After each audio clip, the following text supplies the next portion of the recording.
As Elena's sister and a retired investigator trace the truth, they uncover a former Border Patrol officer who saw himself not as a killer, but as a gatekeeper. His victims were women who helped, questioned, refused to look away. This story isn't just about what happened to Elena. It's about the cost of noticing and the power of not staying silent. It was supposed to be a normal Saturday, just another scorcher in the Rio Grande Valley, the kind of day when heat clings to the skin like a second shirt and the horizon wavers from the sun. Elena Marquez had done this route 100 times. She knew every dog that barked, every porch step that creaked, every mailbox with a bad latch. It was routine, until it wasn't.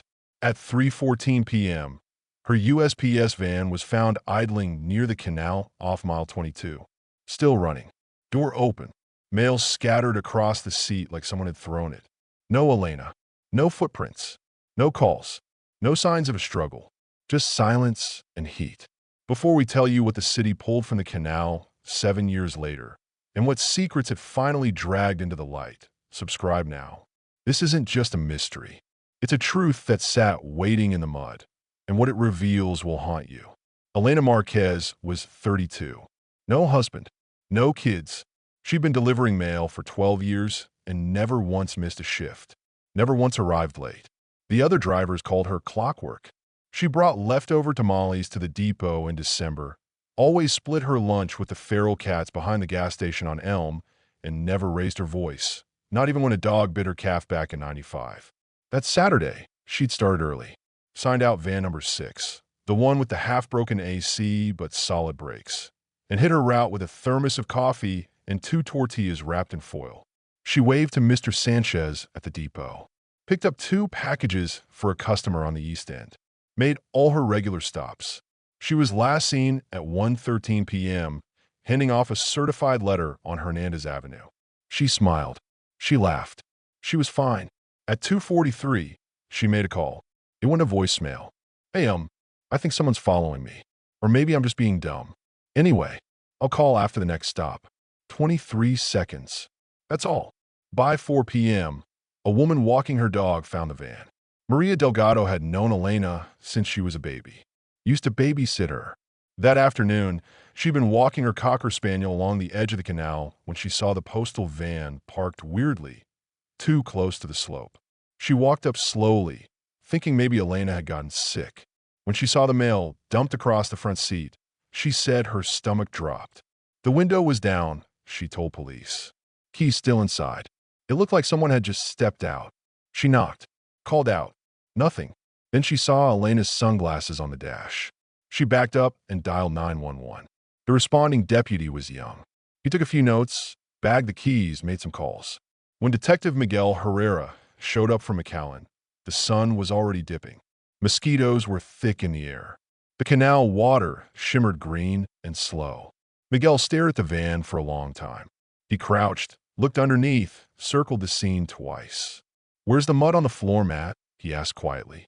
No one answered. The canal wasn't searched that night. They said it wasn't urgent, that she might have just walked off. Maybe stressed, maybe heat stroke, maybe worse. The search began the next morning, but even then, not thoroughly. They checked the banks, walked a few fields, dragged the upper part of the water once, maybe twice. But no body, no evidence, nothing. Back on Salinas Drive, Elena's mother sat on her porch until midnight with the light on. "She always calls," she whispered to a neighbor, "even if she's late. Always." By Monday, the town had started whispering. Maybe she ran off. Maybe there was a man. Maybe she snapped. But Miguel didn't believe it. He'd listened to the voicemail. He'd driven the route himself, every inch. There was no turnoff on mile 22. No detour. No reason to stop. Unless someone made her. There was something else. A torn envelope on the floor of the van. No address. Just her name, scribbled in thick black marker. And inside, nothing. Just air. Weeks passed. Then months. Then years. The van was returned to the depot, cleaned, reassigned. The file got thinner. The pressure died. A new sheriff came in. Budget cuts. Cases reassigned. Miguel filed for early retirement in 2002. Quietly. Without ceremony. But he never forgot. He kept a box. Unauthorized, against protocol, with everything. Maps. Photos. The voicemail. A list of names. He played that voicemail every July 19th. In the summer of 2004, the city finally got funding to drain the Eastern Canal. There was erosion. A wall collapse. The water was lowered foot by foot. By July, it was dry. A skeleton of itself. Muck and garbage. Tires. A rusted cart. And something else. A worker found it on a Wednesday morning. A dull blue strap, half sunken in the mud. He thought it was trash. He yanked once. It didn't move. He called his supervisor. The police came. Then the forensic team. The mailbag was still closed. The name on the badge barely visible. Marquez. Inside, letters warped by time. A faded photo. And bones. Not scattered, curled. As if the person inside had tried to make themselves small, even in death. The truth had never left. It had just been waiting for the water to drop low enough to be seen.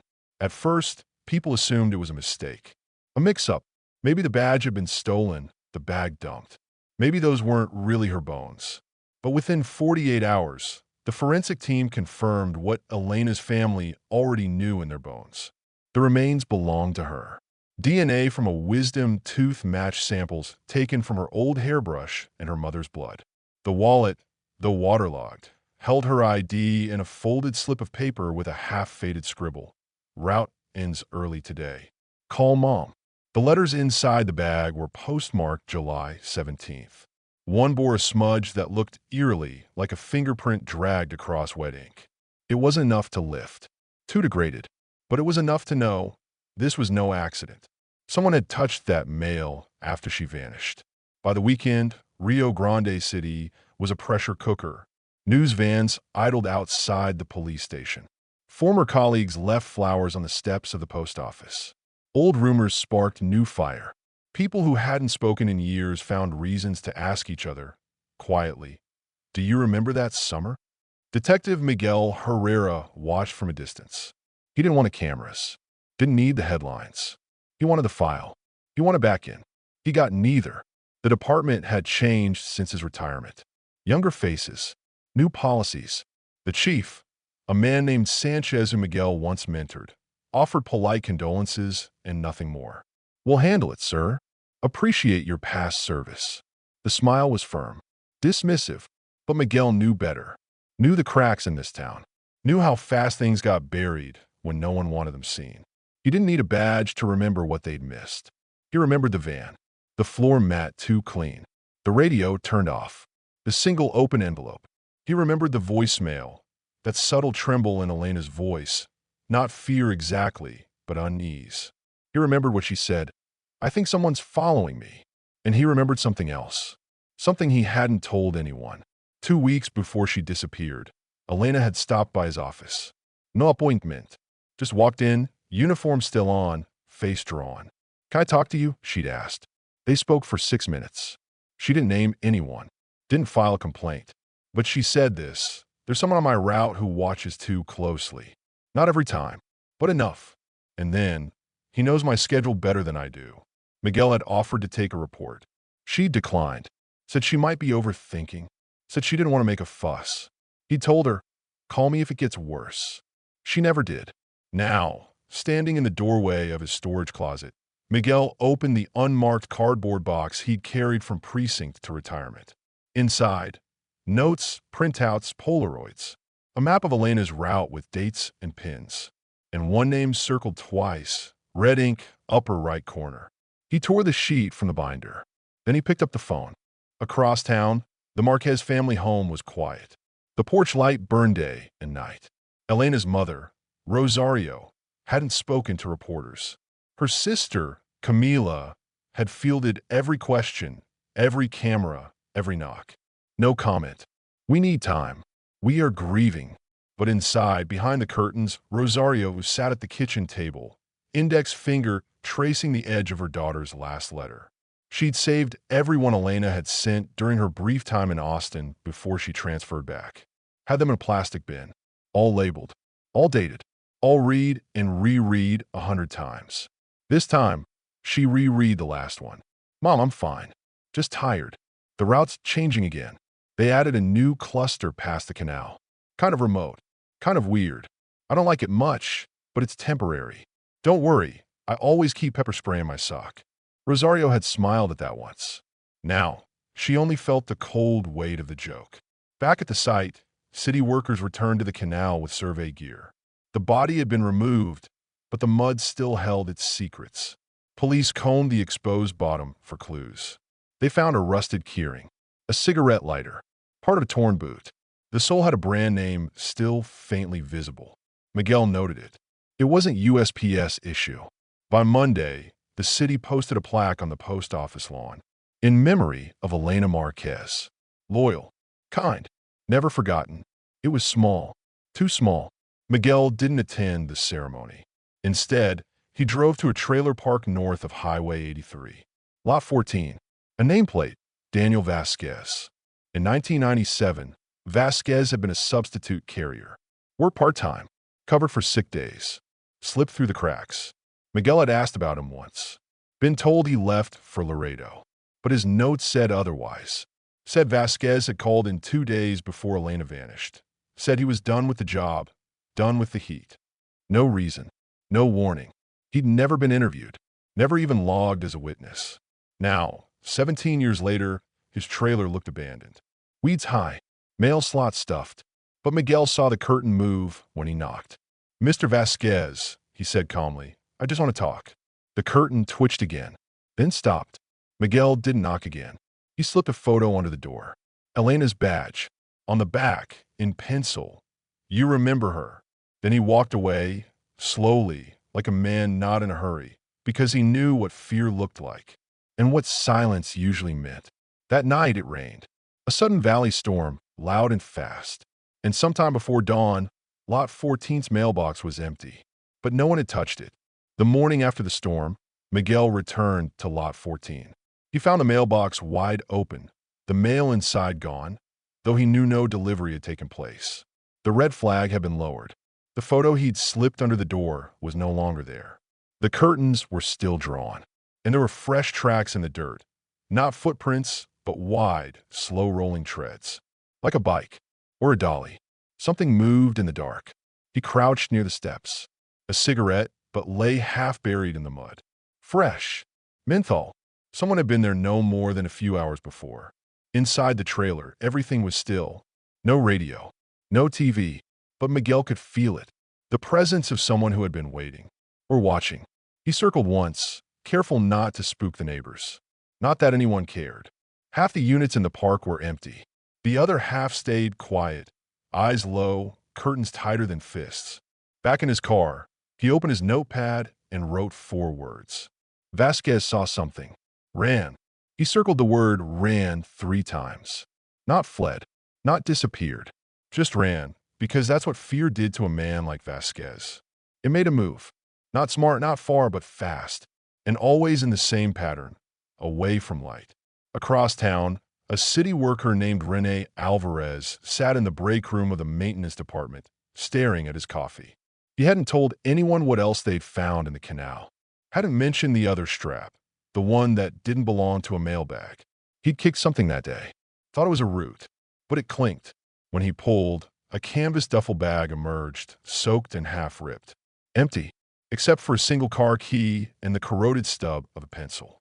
He handed it to his supervisor. The man had shrugged, logged it, and dumped it into a non-essential bin in the back storage. Renee didn't press, didn't want attention. But that night, something crawled into his mind and stayed. That duffel bag had initials on it. Not Elena's, not USPS. Just 3 crooked letters. RCG. That afternoon, Miguel drove to the records office, flashed his expired ID, and was waved through by a clerk who still remembered him. He didn't go to cold cases. He went to fleet maintenance. He wanted the van records. Vehicle number 6, the one Elena drove, had been returned to circulation after her disappearance. Repainted, scrubbed, reassigned. But Miguel found something odd. A discrepancy in mileage logs. According to the records, the van had driven 17.6 miles more than her route should have required. It was logged, not flagged, just noted. No one had checked. He pulled a map from his folder and traced a route, block by block. Then he added 17 miles. The loop extended past her final drop, down a maintenance road bordering the canal, and into a patch of land marked undeveloped/private. He'd been there before, back in '98. It was fenced off then, chain link, with faded signs warning about pesticides. But no one farmed there. No one even walked near it. Miguel marked it again. Then he packed his folder and left. At the post office, Elena Marquez stood in the lobby staring at the plaque. Her sister's name engraved in brass, already weathering under the heat lamp above. She touched it with one finger. Not a caress. A pressure, like trying to press her sister's name back into the world. "Can I help you?" asked a voice behind her. She turned. The new station manager. Young, polite. "Not from here. I used to come here after school," Camila said. She let me stamp the envelopes. The manager nodded, uncertain. "We get a lot of visitors lately. It's been heavy." Camila didn't respond. She was scheduled to be off that day. The manager added, almost to himself. "Switched with someone." Camila looked up sharply. "Who?" The manager hesitated. "I'm not sure. The records are archived, but I think it was a senior carrier, retired now. A guy named Tomas Vela." Camila blinked. That name she knew. Her sister had mentioned him once. Old Tom, she called him. Likes beer for breakfast and thinks Elvis is still alive. Miguel hadn't talked to him in years. But that night he would. Tomas Vela lived in a duplex near the border, one of those places where the AC hums constantly and the curtains never open. When Miguel knocked, the door didn't move. He tried again, and again. Finally, it creaked open, and the man appeared. Thinner than before. Slower, but sharp. "You're late," Tomas said. "For what?" "For asking me what I didn't say back then." They sat at the kitchen table. The room smelled of beer and old plastic. "She switched with me," Tomas said, eyes fixed on his ashtray. "I had a doctor's thing. She said no problem. Said she'd rather do it anyway. Get the weekend off." "Did she say why?" "Toma-li a cigarette." "Said she was watching someone. Said someone wasn't where they were supposed to be. And she wanted to check." Miguel's spine stiffened. "Check what?" "She didn't say. Just asked me if the old canal route still had that busted gate at the south fence." I told her, yeah. Been like that for years. Miguel inhaled slowly. "And you didn't report this?" "Would you have?" Tomas flicked ash. "I figured she was being nosy." "She was always nosy." "But she didn't tell you who?" Tomas looked up. For the first time, his eyes were scared. Not of Miguel. Of memory. "No," he said. But she looked worried, like she knew she was already too late. That night, Miguel returned to the storage unit behind city maintenance. He broke the lock, slipped inside, found the bin marked non-essential, dug through bolts, rusted hinges, a child's bicycle handle, and then the canvas duffel. He pulled it out. Dusty, damp, lighter now. Inside, nothing. But the initials were still there. RCG, and sewn into the inner lining, a faded tag. U.S. Border Patrol. Miguel stood still. Then he whispered, "Now we're somewhere." Miguel sat in his car outside the storage unit, the duffel bag on the passenger seat. For a long time, he didn't move, just stared at the initials. RCG. The letters were faded but deliberate. He knew what they meant. Everyone in law enforcement along the border knew that name, or thought they did. Rafael Carlos Guerrero. Ex-Border Patrol. Decorated. Respected. Retired early in 1998. Quietly. No press release. No party. Just gone. Miguel hadn't thought about Guerrero in years. But now, with Elena's badge found at the bottom of a drained canal and a duffel bag with RCG stitched into it buried close by, that name came back like a bruise you thought had faded. He pulled out his old casebook. Guerrero's name was there. Not as a suspect. Not even as a lead. Just a line in the margin, beside a note from an old neighbor who'd once filed a noise complaint. Keeps to himself. Big man. Dogs always barking. At the time, Guerrero had lived less than 2 miles from where Elena's van was found. At the time, no one had seen a reason to ask him anything. The next morning, Miguel drove out to Guerrero's old address. The house still stood, though the fence had collapsed in one corner and the paint peeled in long vertical strips like sunburned skin. A for sale sign leaned at an awkward angle. The windows were covered with aluminum panels, and the front door had a realtor's lockbox. But something was off. The backyard gate, the one behind the chain-link perimeter, was ajar. Just a few inches. Enough for someone small to slip through. Miguel parked around the corner and walked back. He ducked under the fence and moved slowly, hand resting on his side, out of habit, even if he hadn't carried in years. The yard was overgrown. Dusty lawn chairs, a rusted grill, a dog bowl long dry. But near the back shed, the dirt looked disturbed. Fresh footprints, smaller than a man's. Miguel crouched, fingers brushing the loose earth. Shoe prints. One pair. Too light to be Guerrero's. Someone had been here. Recently. He turned to leave and caught something stuck to the inside of the shed window. A strip of paper. A sticker. No, not a sticker. A mailing label. He stepped closer. The edge was stained, but he could read it. USPS tracking number 9400. His breath caught. He photographed it and left fast, not touching anything else. Back in town, Camila sat at her mother's table, her coffee untouched. Rosario hadn't spoken in hours. Just stared out the window, watching wind move the curtains. Camila opened her laptop, flipped through files. She'd started digging the night after the Canal story broke. Her sister had written things. Journals. Notebooks. She'd found one tucked in a storage box labeled Old Taxes. Inside, on the second page, Elena had written, "If anything ever happens, it'll be because I asked too many questions. But I'd rather know than keep driving in silence." The date? 2 weeks before she vanished. Camila read it again, heart pounding. There were other notes. Scribbled times. Addresses. A name, G. No full name. Just G.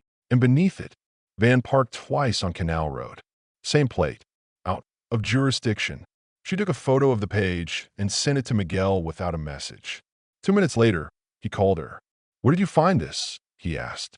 "Storage box. My mom never opened it." He was silent for a moment. Then she saw something. She wrote it down. Camila whispered. She knew. That evening, Miguel returned to the maintenance storage unit and reviewed the Canal map again. There was a section, southeast corner, that was still off limits. Labeled Drainage Stage 3. Scheduled for next week. He hadn't thought much of it before. But now, with the discovery of the duffel bag and Guerrero's name surfacing, he called in a favor. A contact in city planning. Asked for early access. "No press," he said. "No paperwork. Just 20 minutes." At dawn, he walked the stretch alone. It was muddy, still drying. Mosquitoes thick. Near the bend where the canal met the gravel access path, he saw a glint. Bent down, brushed mud aside. Metal. It wasn't a gun. Not keys. Not jewelry. It was a button. Uniform grade. USPS issue. He picked it up with a tissue, bagged it, and kept walking. 17 steps later, he found a piece of rubber sole. And 20 steps after that, half a name tag. The plastic was cracked, but the letters were unmistakable. Guerrero. That night, Camila received an envelope at her front door. No return address. Inside, one photo. It was old, slightly blurred, taken through a fence. It showed 2 people standing beside a USPS van. One was clearly Elena. The other was a tall man in dark glasses. Behind them, in the background, the edge of the canal. She flipped it over. One line written in blue ink. She told him no. Camila's hands trembled. She called Miguel. He didn't answer. She got in her car and drove straight to her mother's house. She didn't sleep that night. Neither did he. At 3 a.m., Miguel sat at his desk, pieces laid out in front of him. Elena's notes, the badge, the photo, the duffel, the name tag, the tracking number. One big story, stitched from silence. She had found something she wasn't supposed to see. Someone on her route had been watching her. She'd written down his name, or at least the initial. She'd altered her delivery schedule, switched shifts, volunteered for a day no one wanted. Because she knew. And then, she disappeared. Now, the question wasn't whether she'd found something. It was who else knew she had. Because someone had kept it hidden. 7 years in the mud. And someone Miguel thought was getting nervous. The sun hadn't yet risen when Miguel pulled into the county records office. He hadn't called ahead. Didn't want eyes on this. He went straight to the personnel files for 1995 to 1998, found the federal employment cross listings, and pulled the folder marked Guerrero, Rafael C. Inside, a photocopied ID badge application paperwork, and a disciplinary note, and signed, dated November 1997, 4 months after Elena vanished. The report was vague. Insubordination. Failure to follow routing protocol. Complaint from USPS coordination. No further action taken. But something caught Miguel's eye, a signature at the bottom of a routing update form, dated July 17, 1997, the day before Elena disappeared. Guerrero had signed off on a temporary pass-through authorization for a maintenance vehicle on mile 22, the same road where Elena's van had been found.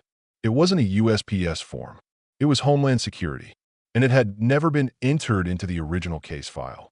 By 9 a.m., Miguel sat across from his old colleague, Celeste Martinez, now head of internal affairs for the local BP division. She looked tired, overworked, still sharp. "You can't be here," she said without looking up. "I'm not here officially." "That's worse." He placed the duffel tag on the table, then the nameplate fragment. Her eyes narrowed. "You're not making this easy, Miguel." Neither did Guerrero. She leaned back, crossed her arms. He vanished in 2005. Last known address in Zapata. Before that, bounced through 3 trailer parks, always paid cash. "He's off-grid." "Miguel Nadif." "Then I'll find him off-grid." Celeste hesitated, then slid a paper across the table. "Last sighting. 3 months ago. Someone used his name to fill a prescription at a clinic in Roma. Burner address. Security footage was deleted, but the clerk said he had a limp and scars on both hands." Miguel folded the paper without reading it. "You sure you want to do this?" she asked. He stood. "I'm already doing it." Meanwhile, Camila stared at the photo again, the one left at her door. She'd scanned it, enhanced it, and now stared at the man in glasses. His posture, his arm placement, too close to Elena. Not friendly, not casual, possessive. She'd started posting on forums, old employee groups, local Facebook history threads. She didn't name names, just descriptions. Talman, dark sunglasses, ex-law enforcement, retired late 90s, worked near Canal. Responses trickled in. A few messages. One person mentioned a man nicknamed Ghost. Said he used to show up near the rural drop boxes, never talked, always watched.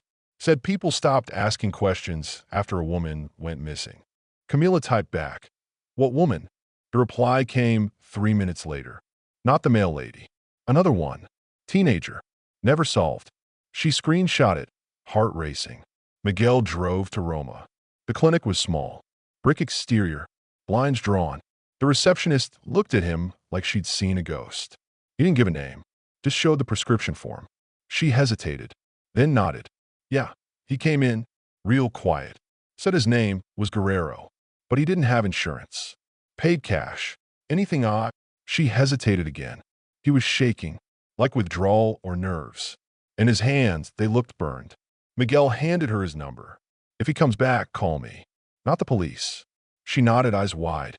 Outside, Miguel stood in the heat, thinking. Guerrero was alive. Close. And for some reason, afraid. That evening, Miguel returned to the canal alone. Stage 3 of the drainage had begun. The water was shallow now, less than ankle deep in places. He walked the edge with a flashlight, checking for reflections. That's when he saw it. A phone, wedged between 2 rocks, barely visible under a film of algae. He reached in, pulled it free. It was destroyed, waterlogged, cracked, but still recognizable.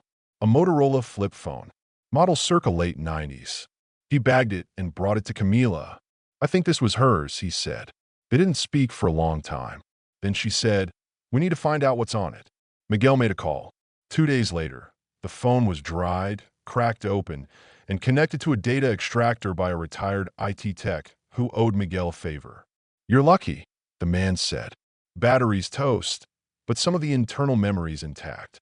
They recovered 5 voice memos. The first 4 were routine. Notes on route changes. Complaints about the heat. The 5th was different. Dated the morning of her disappearance. July 19th, 9:17 a.m. He's back. Same truck. Same spot. Parked just off the route. Pretending to check the irrigation lock, but he's watching the road. "I don't think he knows I noticed." Yet, the file ended in static. Miguel sat in silence, the tape echoing in his mind. Later that night, Camila drove to the Marquez house. Rosario was asleep, soft breathing from the other room. Camila sat on the porch, phone in hand. She typed a message to the anonymous forum user. What was the teenager's name? The reply came almost instantly. Luisa Delgado. Missing since June 1996. She was last seen delivering food for her uncle's taco truck. Camila closed her eyes. 1 year before Elena vanished. Same area, same pattern, same silence. Miguel couldn't sleep. He pulled the files again. Looked at Luisa Delgado's case. No connection to USPS. But the last place she was seen? A dirt road near the canal. Miguel pinned it on his map. It was less than half a mile from where Elena's body was found. At dawn, he received a call. Blocked number. Static. Then a voice. You don't stop, Herrera. You think you're close. But you're just making a list. Then silence. Miguel stared at the phone. Then redialed the number that never answered. Rafael Guerrero's last registered burner. This time, it rang. Once. Then twice. Then clicked. And a voice said, "She saw what I did." But she didn't understand why. Then hung up.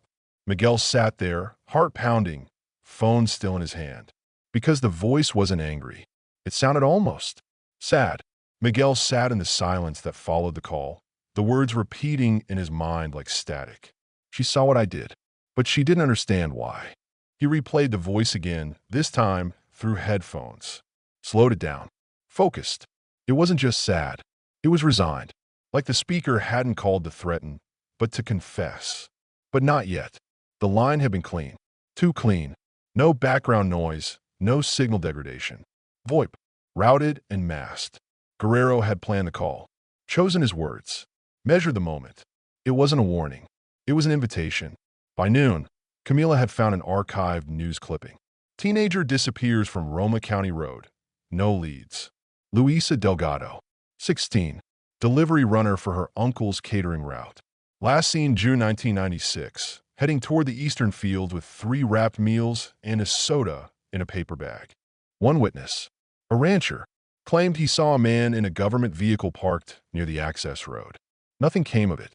Miguel found the original field report. Scanned it twice. The rancher had named the vehicle, green Bronco, government plate, antenna on the rear. Border Patrol used that model in the early 90s. He opened his notebook, scribbled the date, drew a line from Luis's name to Elena's. Same zone, same behavioral pattern, same silence from the system. He flipped the page, started a new list. That night, he visited Celeste again. This time, she didn't wave him through, made him wait, then finally opened the door and spoke without sitting. You were right. Guerrero was flagged in a sealed internal audit. Off books, 1997. He was unofficially warned for breaking chain of command. No suspension, just a transfer. Where? To a task force along the canal. Night surveillance rotation. Who ran the task force? Celeste hesitated. That's redacted. The order came from federal liaison. He stared at her. So someone protected him. Maybe, she said. Or maybe they just didn't want a scandal. Miguel smiled without humor. They got one anyway. She handed him a manila envelope. This fell off a truck. Inside, a scanned report. No logo, no header. But the content was clear. 3 cases, 3 women, all in South Texas. All disappeared. All had indirect contact with Guerrero. Elena was one of them. Luisa another. The third name made Miguel's fingers tighten. Diana Montez. He didn't recognize it. But the location? Brownsville, 1994. Back at home, Camila dug deeper. She searched Diana Montez and found a whisper thread. Amateur investigators. One woman claimed Diana had been her cousin. Disappeared during college break. Was interning at a warehouse used by DHS. Last person to see her alive said she left early after a male employee made her uncomfortable. The name was never listed. Camila posted, was the male employee Guerrero? No answer came. Not that day. But 5 hours later, her email pinged. New sender. No subject. Inside a photo. Grainy. VHS resolution. It showed a man at a desk. Mustache. Short sleeves. Government badge. The caption. Diana logged this image in her notes. He called her nosy. Camila stared at the face. It was younger, but unmistakable. Rafael Guerrero.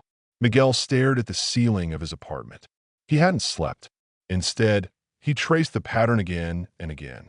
3 women, one every 1 to 2 years, all near his jurisdiction, all indirectly tied to border operations. All gone. But Elena had made the mistake of being persistent.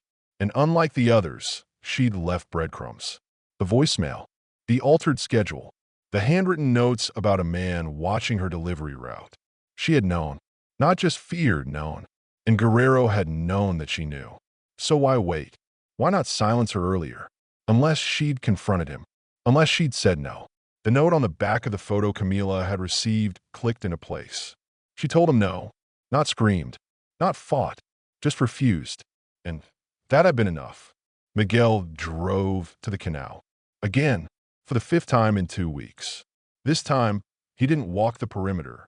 He crossed the dry section and stood in the exact spot where Elena's bag had been found. He looked around slowly. Imagine her here. The van nearby. The duffel dropped. A scuffle? A surprise? Or worse, a conversation? He remembered Guerrero's words. She didn't understand why. What could that mean? He wasn't just killing to silence. There was a reason. A rationale. Something twisted. Something he believed made sense. Miguel whispered aloud. You think you're doing something righteous. But righteous people don't dump bodies in canals. That night, Camila's inbox dinged again. Another message. Same address. Text only this time. She tried to help someone. That's what started it. Not me. Attached, a screenshot. Security footage. Black and white. Elena, standing at the edge of her van. Talking to someone, face obscured. Blurred, but small. Slight. A girl. Teenaged. Time code. July 19th, 1997. 2:27 p.m. Just 17 minutes before the 911 call about her abandoned van. The file name, canal_outside_feed_3 to MOV. Camila felt her throat tighten. Elena had picked someone up, or someone had stopped her. And whatever she saw, she decided to act, to help. And it cost her everything. Miguel studied the image. Then the phone rang. Unknown number. This time, he answered without a word. I never meant for her to die, the voice said. Miguel stayed silent. I was trying to save her from what came next. She made it worse. Silence. Tell her family. I buried her with care. Then the line went dead. Miguel lowered the phone. For the first time in his career, his hands were shaking. Because that voice didn't belong to a man hiding from guilt. It belonged to someone who thought he had done the right thing. The air in the room thickened as Miguel replayed the recording. I never meant for her to die. Those words weren't a confession. They were a wound. One that hadn't closed. Not for Guerrero, and not for the people still bleeding from what he'd done. Miguel clicked off the recorder and stared at the wall. He wasn't hunting a man anymore. He was following the wake of someone who believed they were saving others by eliminating witnesses. A savior in his own mind. A judge no one appointed. And it started long before Elena. He called Camila. She tried to help someone, he said. Camila's voice was tight. The girl in the footage. Have you seen her before? Recognize her? No, but I sent the photo to a journalist I trust. She's looking into missing teens from that summer. Miguel hesitated, then asked, you want to stop? A pause. No, I want to finish. In McAllen, Celeste was reviewing old internal complaint logs from the late 90s. One name popped up 3 times. Rafael Guerrero. Not as the subject, as the contact. He'd filed reports about uncooperative civilians near surveillance routes. All female, all between the ages of 16 and 30. None of them were ever charged. In fact, there were no follow-ups. Celeste scrolled through until she hit one dated July 10th, 1997. Name redacted. Only note. Subject seen repeatedly loitering at drop point intersection. Matches similar profile from Roma incident. Recommend removal from route access. Removal from route access. Not arrest. Not inquiry. Elimination. She printed it, marked it, and drove straight to Miguel. When she handed him the page, Miguel read it 3 times. Redacted name, he muttered. But look at the date. Just 9 days before Elena disappeared. He traced the phrase, matches similar profile. Who was Guerrero referring to? Elena? Luisa? or the unknown girl caught in the Canal footage. Whoever she was, Celeste said, he'd already marked her. Miguel felt it like a current running under his skin. Then his phone rang. Blocked again. But this time, when he answered, there was no voice. Only a series of tones. 4 of them. Then silence. He recorded it. Played it back. The tones repeated in a sequence. Short, long, long, short. Morse code. He wrote them down. Letter X. Then again. Again. Again. 4 times. XXXX. Miguel stood. Celeste, he said. He's not hiding. He's leaving markers. That night, Camila's contact came through. A local volunteer from a runaway youth organization cross-referenced the footage. She didn't find a missing persons match, but she did find a girl who'd been picked up by Elena weeks before. Her name was Nayeli, 16, no address. Said she was running from her stepfather in El Paso. Claimed she'd slept behind the municipal warehouse for days. Records showed she'd entered shelter briefly, then left. Last sighting, Elena dropping off food at the shelter front desk. Same day Guerrero filed his loitering complaint. Camila's voice shook. She was protecting her, not investigating. Helping. Miguel nodded, which means Guerrero saw her as a liability. And what he did next was permanent. 2 nights later, the first letter arrived. No return address. Handwritten.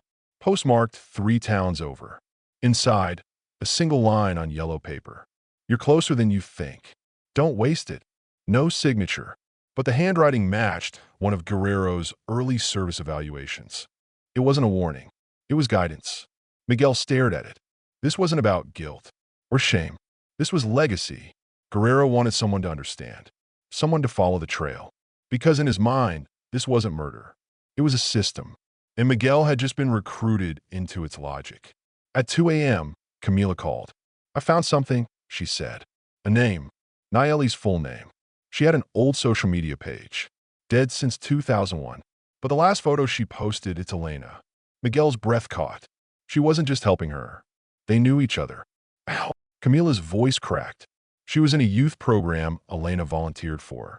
Before she joined USPS full-time. A connection. Real. Personal. She wasn't just a witness, Miguel whispered. She was a cause. That's why Guerrero acted. He believed Elena was grooming girls to protect them, to hide them, from the very system he'd committed himself to. In his head, that made her an accomplice. In his mind, that justified everything. The next morning, Miguel checked his car before driving. No bomb, no tracker, but a slip of paper under the wiper blade. Same handwriting. It read, Final X, follow the bend. East of mile 22. He drove straight to the canal. Alone. No backup. The eastern bend of mile 22 curved away from the visible road. Overgrown, unmarked. At the end, an old pump station, long defunct. Faded warning signs. A padlocked gate, rusted open. Inside, silence. Dust. A rusted cot. An old canteen. And in the corner, a box. Cardboard. Dry. Untouched. Inside, photographs. Dozens. Of women. Girls. Some smiling. Some scared. And one of Elena. Kneeling. Helping Nayeli tie her shoe. The caption scrawled on the back in ink. Protectors become targets. Miguel stepped outside. Sat on the cracked concrete. And for the first time in years, he let himself feel it. Grief. Because this wasn't over. And someone was still out there. Deciding. Who deserved to vanish. Miguel spread the photographs across his desk, each one a page from a history no one had wanted to write down. He didn't need dates. The eyes told enough. Some were tired, some terrified, some still clung to hope. Others, Elena's among them, looked already resigned. They hadn't just been watched. They'd been selected. On the back of each photo, Guerrero had written a word or phrase. Repeated contact. Interference. Too curious. Carries food. Delivers notes. These weren't accusations. They were justifications. Guerrero hadn't seen these women as people. He'd cataloged them like violations. Codenames. Patterns. And one more thing. There were 23 photos in the box, but only 17 missing persons cases matched dates, locations, and identities. That meant 6 of these girls were never reported missing. because they had no one. And Guerrero had known that.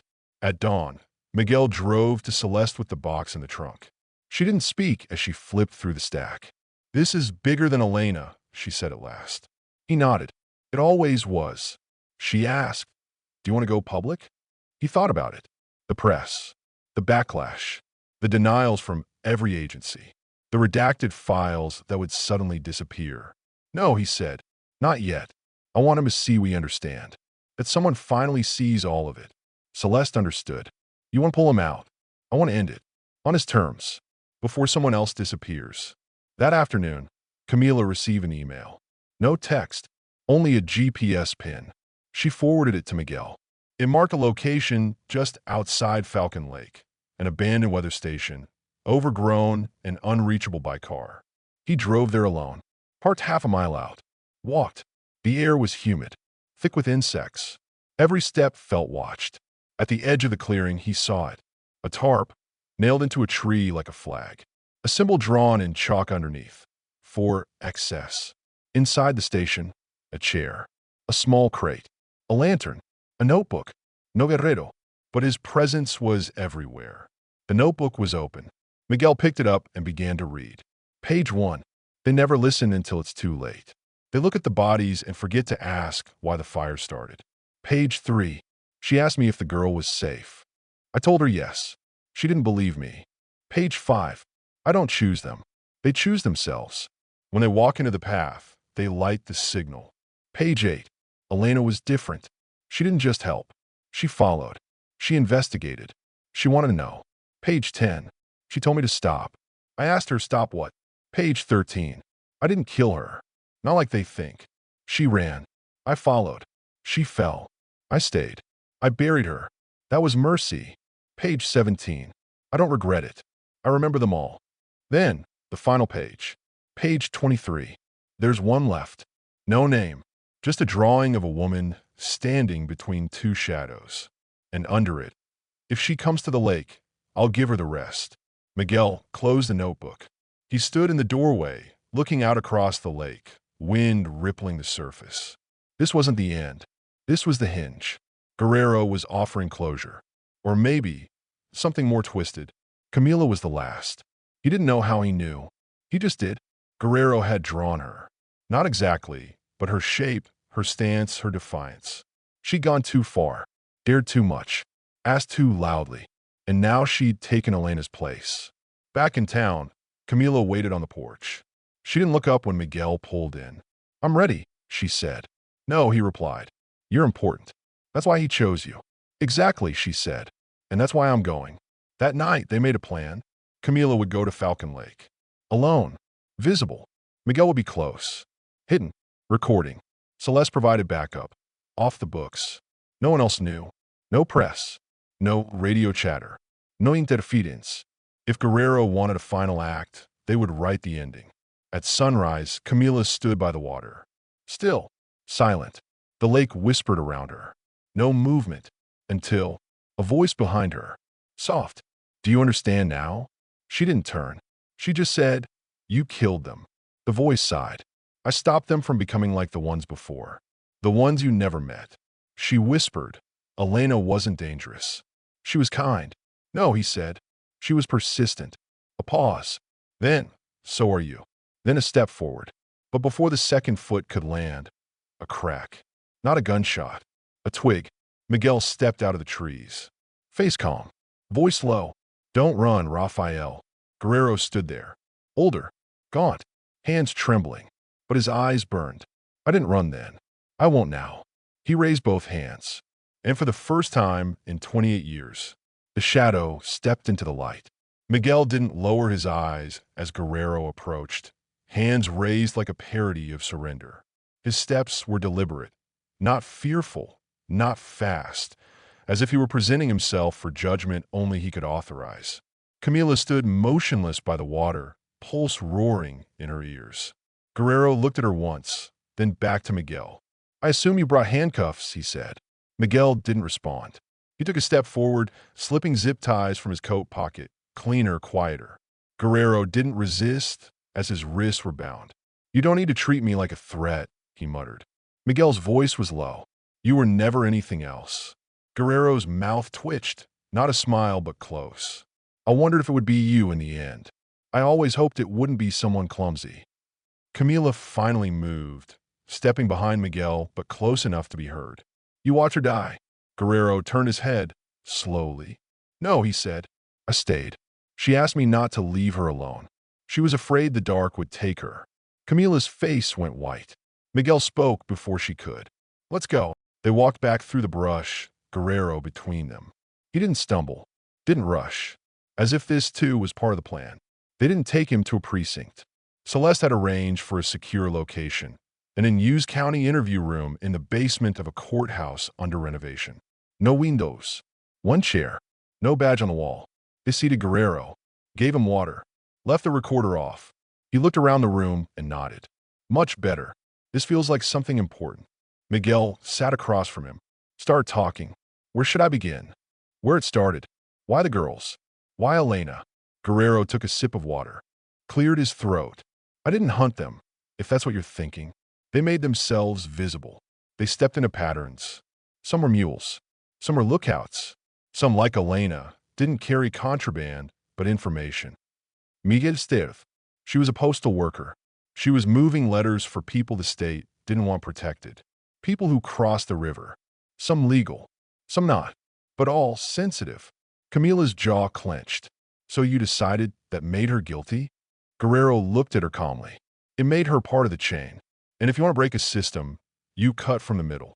Miguel leaned forward. She wasn't part of any system. She was helping people survive.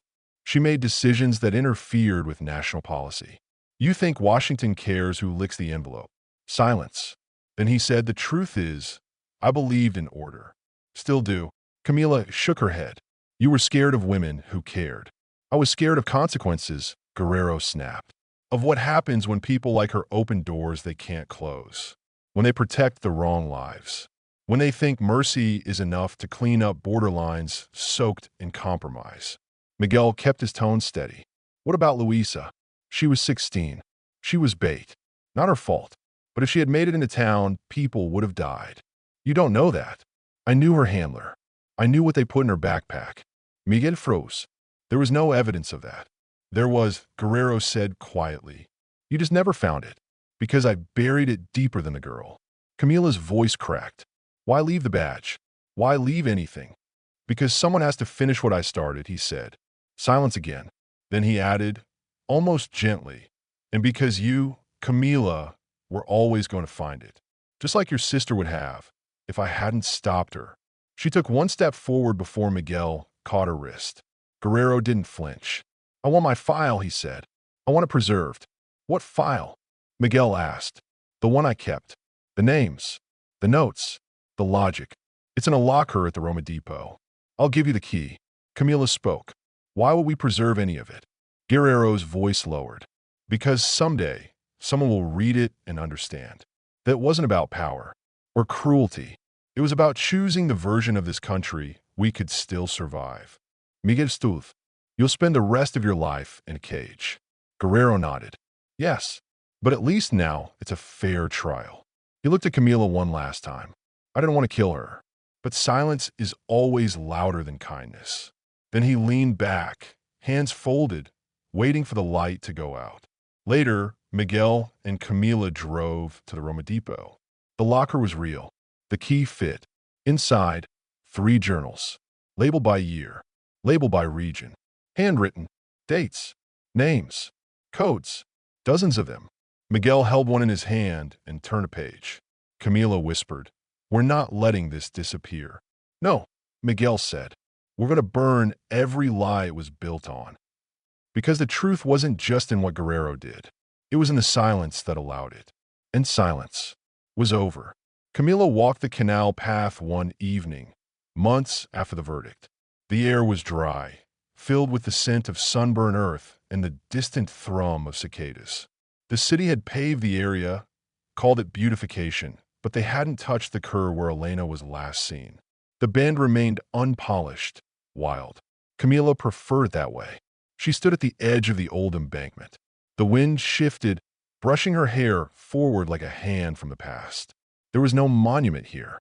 No candid. No flowers. But the initials were still scratched in stone, crude, unblinking. EMC. She sat beside them, pulled a pen from her pocket, and added 3 more letters.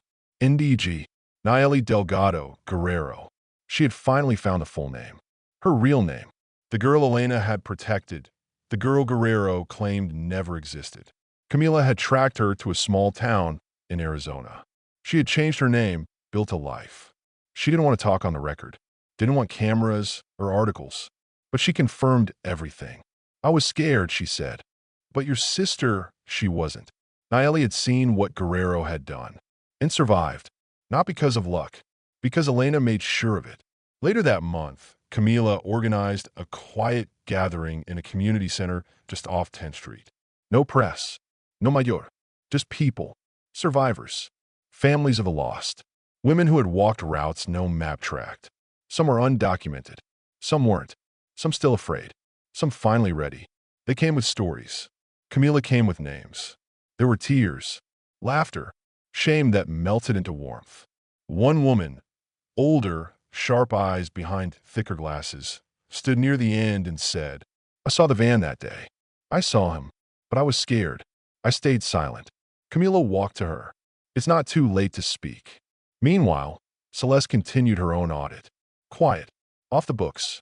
She found more files, more gaps, names erased from rosters, photos pulled from logs, men who rotated through surveillance units, then vanished into early retirement or cross-border assignments.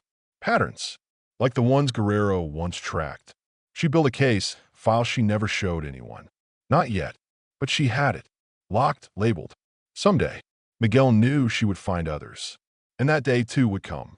One night, Camila sat at her kitchen table writing thank you cards. Real ones. Pen and paper. No email. Just weight and ink. She paused over one addressed to the last shelter that had fed Nayeli. The handwriting was slow, careful. She wanted it to feel real. Because the whole thing, the pain, the loss, the fight, had been real. Too real. She folded the letter, sealed it, pressed a stamp to the corner. Then she looked up and whispered, You still delivering, Jimena? And smiled. 2 years later, a journalist ran a story about a new nonprofit quietly working along the Rio Grande. No flash-chipere, just boots. A team of former workers, law students, ex-investigators. They called themselves The Line. Their mission was simple, to track the vanished, to protect the helpers, to burn the silence before it grew. They didn't name Guerrero. They didn't need to. His file, the only thing that survived the fire, now sat in a sealed exhibit marked Anatomy of Silence. Used as a case study, not for fame, for teaching, to remind anyone listening. It didn't start with violence. It started with ignoring the women who warned us. One morning, a new USPS recruit stood outside the station in McAllen, waiting for his first route briefing. He glanced at the bronze plaque near the doorway, brushed it with his thumb. Who's she? He asked the supervisor. The man smiled. Elena. She's the one who didn't look away. The recruit nodded and stepped inside. Somewhere, in a town not marked on the interstate, a mail van pulled up to a dusty road. The driver stepped out, small frame, strong back. She delivered 2 packages, checked her route, then paused. Ahead, a girl walking alone. Dirty clothes. No shoes. The driver reached for the cooler in the back, pulled out a sandwich, a bottle of water. Nothing heroic, just human. She walked to the girl and said, Are you okay? And somewhere, if anyone was watching, they'd see the pattern forming again. But this time, someone was watching back.